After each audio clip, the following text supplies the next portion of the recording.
বন্ধুরা আমরা সবাই জানি যে মার্ভেল সিনেমাটিক ইউনিভার্সের সবথেকে শক্তিশালী অ্যাভেঞ্জারের নাম হলো থর, যাকে বলা হয় গড অফ থান্ডার। থর আসলে একটি অ্যাসগার্ডিয়ান গড হওয়ার জন্য তার ফিজিওলজি অনেকটাই বেশি পরিমাণে শক্তিশালী হওয়ার সাথে সাথে তার পাওয়ার এবং এবিলিটি গুলো অনেকটাই বেশি পরিমাণে শক্তিশালী হয়ে থাকে। এমনকি থর নিজের 1500 বছরের জীবনকালের মধ্যে সে হাজারেরও বেশি মনস্টারদেরকে মেরে দিয়েছিল। কিন্তু বন্ধুরা আজকের এই ভিডিওতে আমরা কথা বলতে চলেছি থর ভার্সেস পেনিওয়াইজের ব্যাটেল কম্পারিজনের সম্বন্ধে, এবং এই ভিডিওর মধ্যে আমরা জানার চেষ্টা করব গড অফ থান্ডার থর কি পেনিওয়াইজকে হারাতে পারবে, নাকি এই কসমিক বিং পেনিওয়াইজ অতি সহজেই গড অফ থান্ডার থরকে হারিয়ে দিতে পারবে। এই দুটো ক্যারেক্টারই আসলে অনেকটাই পাওয়ারফুল একটি বিং হয়ে থাকে, এবং এটাকে দেখতে অনেকটাই বেশি পরিমাণে ইন্টারেস্টিং হবে যে এই দুটো ক্যারেক্টারদের হওয়া লড়াইয়ের মধ্যে কে এই লড়াইকে জিতবে। বন্ধুরা আজকের এই ভিডিওটা অনেকটাই বেশি পরিমাণে ইন্টারেস্টিং হতে চলেছে, তাই বন্ধুরা ভিডিওটিকে শেষ পর্যন্ত দেখতে ভুলবেন না। বন্ধুরা ভিডিওটিকে শুরু করার আগে আমি আপনাদেরকে বলে দিই যে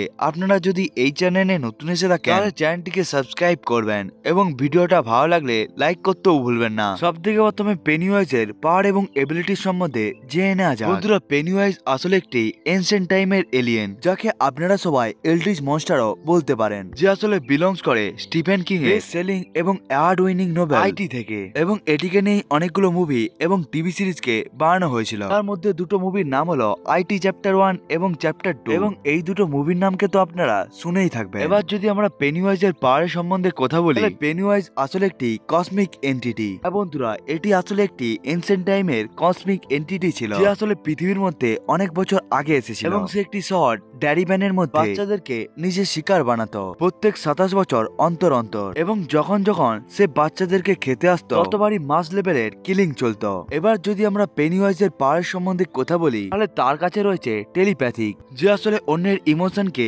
ডিটেক্ট এবং কন্ট্রোল করতেও পারত, এবং সে অন্যদের সাথে মাইন্ডের সাহায্যে কমিউনিকেট করতে পারত, এমনকি সে অন্যদেরকে পজেসও করতে পারত, এমনকি সে অন্যদের মাইন্ড এবং অ্যাকশনকেও কন্ট্রোল করতে পারত। এসব ছাড়া পেনিওয়াইজের কাছে সেলফ শিফটিং এরও এবিলিটি রয়েছে, যে আসলে যে কোনো বিং এর মধ্যেই পরিবর্তন হয়ে যেতে পারত, এমনকি পেনিওয়াইজ এমন কিছুতেও পরিবর্তন হয়ে যেতে পারত যেটি আসলে রিয়েলিটির মধ্যে এক্সিস্টই করে না। এবং পেনিওয়াইজ যে বিং এ পরিবর্তন হয়ে যায় তার পাওয়ার এবং এবিলিটির সাথে সাথে তার উইকনেসও পেনিওয়াইজের কাছেই চলে আসে, এমনকি সে অন্যদেরকে ইলিউশনও দেখাতে পারে, এবং সে এই পাওয়ারকে তখনই বেশি পরিমাণে ব্যবহার করে থাকে যখন সে কাউকেও ভয় দেখাতে চায়, এবং পেনিওয়াইজের ইলিউশন গুলো অনেকটাই বেশি পরিমাণে রিয়েলিস্টিক হয়ে থাকে, এমনকি সে ইনভিজিবল হয়ে যেতে পারে, এমনকি তার কাছে টেলিকাইনেসিসেরও পাওয়ার রয়েছে, যে আসলে যে কোনো অবজেক্টকে নিজের মাইন্ডের সাহায্যেই উড়িয়ে দিতেও পারে, এমনকি সে অন্যদের সোলগুলোকেও ট্র্যাপ করে নিতেও পারে, এমনকি সে ওয়েদারকেও কন্ট্রোল করতে পারে, এমনকি সে টেলিবোমও ক্রিয়েট করতে পারে। এসব ছাড়া পেনিওয়াইজের কাছে রয়েছে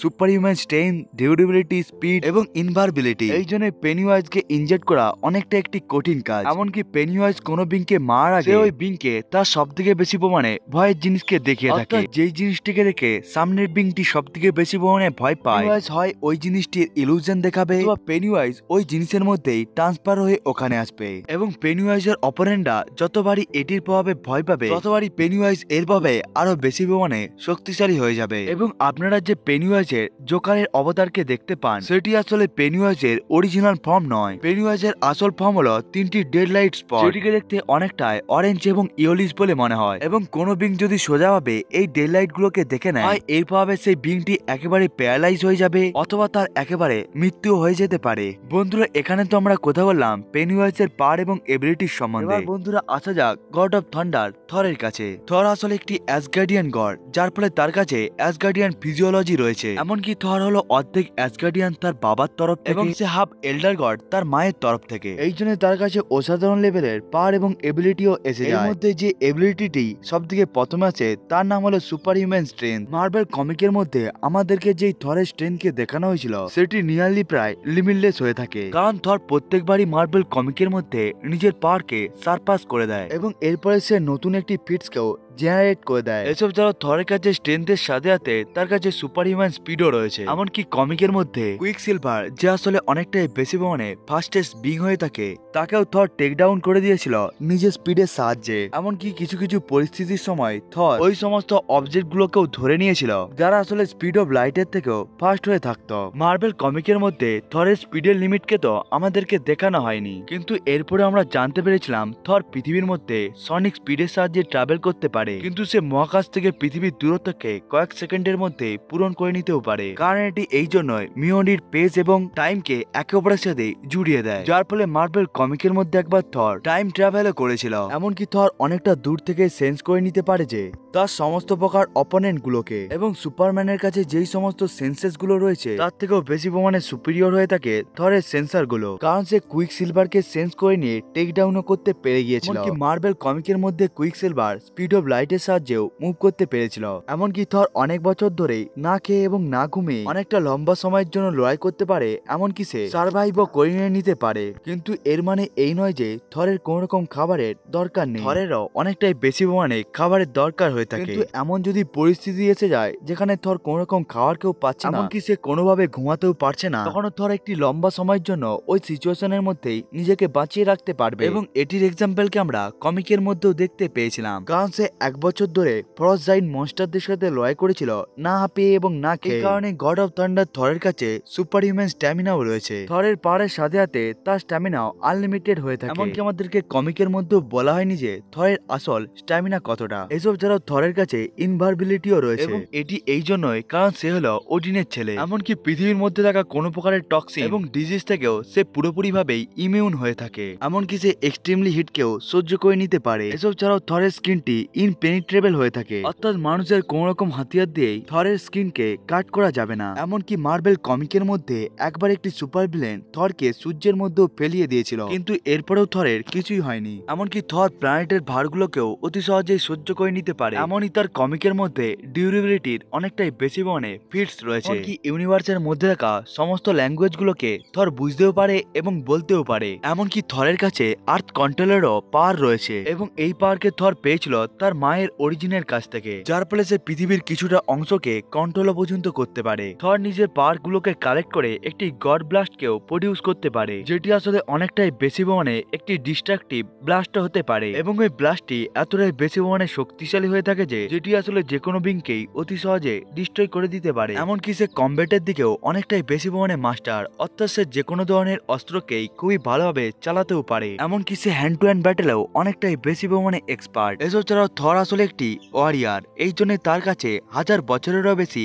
এক্সপিরিয়েন্সও রয়েছে লড়াই করার। এমনকি সে ভিন্ন ভিন্ন ধরনের স্কিলকেও শিখে গিয়েছিল, যার ফলে সে একটি রিমার্কেবল ওয়ারিয়ারও পরিবর্তন হয়ে গিয়েছিল। এমনকি থর নিজের রিয়ন ম্যাজিককে ব্যবহার করে যে কোনো জায়গার মধ্যেই টেলিপোর্ট হয়ে যেতে পারে। এমনকি সে কসমর বিভিন্ন ধরনের ডাইমেনশনের মধ্যেও অতি সহজেই চলে যেতে পারে। এবং থরের সবথেকে পাওয়ারফুল এবিলিটি হলো ওয়ারিয়ার অফ ম্যাডনেস। থরের অপোনেন্ট যখন অনেকটাই বেশি পরিমাণে শক্তিশালী হয়ে থাকে তখনই থর নিজের এই এবিলিটিকে ব্যবহার করে থাকে। এই জন্যই থরের স্ট্রেংথ এবং স্ট্যামিনা কিছু সময়ের জন্য অনেক গুণ বেড়ে যায়, এবং ওই সময়ের মধ্যেই থর একটি অন্য লেভেলের মধ্যেই পৌঁছে যায়। এমনকি ওই সময়ের মধ্যে থর এতটাই বেশি পরিমাণে রেগে থাকে যে এরপরে তার রাস্তার মধ্যে যদি কেউ চলে আসে তাকেও সে মেরে দেয়, এমনকি সে তার বন্ধুদেরকেও ছাড়ে না। কিন্তু থরের এই পাওয়ারটি ওডিনের লয়ের বিরুদ্ধে কাজ করে, এই জন্যই থর এই পাওয়ারকে অতটা বেশি পরিমাণে ব্যবহার করে না। কিন্তু থর যদি লয়ের মধ্যে এই পাওয়ারকে ব্যবহার করে তাহলে তাকে আটকানো প্রায় ইম্পসিবল কাজ হয়ে যায়। এবার আসা যাক থরের অস্ত্রের কাছে। থরের প্রাইমারি অস্ত্রের নাম হলো মিওনির। এই অস্ত্রটিকে থর অনেকটাই বেশি পরিমাণে লয়ের মধ্যে ব্যবহার করে থাকে, এবং অন্য আরেকটি অস্ত্রের নাম হলো স্টর্ম ব্রেকার। স্টর্ম ব্রেকারও আসলে অনেকটাই বেশি পরিমাণে শক্তিশালী একটি অস্ত্র। থর নিজের অস্ত্রগুলোকে ব্যবহার করে থান্ডার স্টর্মকে জেনারেট করতে পারে। এসব ছাড়াও সে থান্ডার বোল্টকেও প্রডিউস করতে পারে, এমনকি সে ভিন্ন ভিন্ন ধরনের টর্নেডোকেও জেনারেট করতে পারে। এসব ছাড়াও সে আরো ভিন্ন ভিন্ন ধরনের এবিলিটিকে ব্যবহার করতেও জানে। বন্ধুরা, এটা তো ছিল থরের পাওয়ার এবং এবিলিটি সম্বন্ধে সংক্ষেপে কিছু বিবরণ। এবার জানা যাক থর ভার্সেস পেনিওয়াইজের এই লড়াইকে কে জিতবে। বন্ধুরা, আমার হিসাবে পেনিওয়াইজ অনেকটাই বেশি পরিমাণে শক্তিশালী, এমনকি সে থরের মতোই ওয়েদারকেও ম্যানিপুলেট করতে পারে, এমনকি সে যে কোনো ধরনের ক্রিয়েচার এবং বিঙেও পরিবর্তন হয়ে যেতে পারে। কিন্তু আমার ওপিনিয়নে এই লড়াইকে গড অফ থান্ডার থরই জিতে হবে, কারণ থর নিজের ভয়কে অতি সহজেই ওভারকাম করে নেয়। এসব ছাড়াও থরের কাছে অনেকটাই বেশি পরিমাণে ডেডলি অস্ত্রও রয়েছে, যেটি আসলে পেনিওয়াইজকে অনেকটাই বেশি পরিমাণে হার্ট করে দিতেও পারবে। এই জন্যই বন্ধুরা আমার মতে এই লড়াইকে থরই জিতে হবে। বন্ধুরা, এটা তো ছিল আমার ওপিনিয়ন। বন্ধুরা,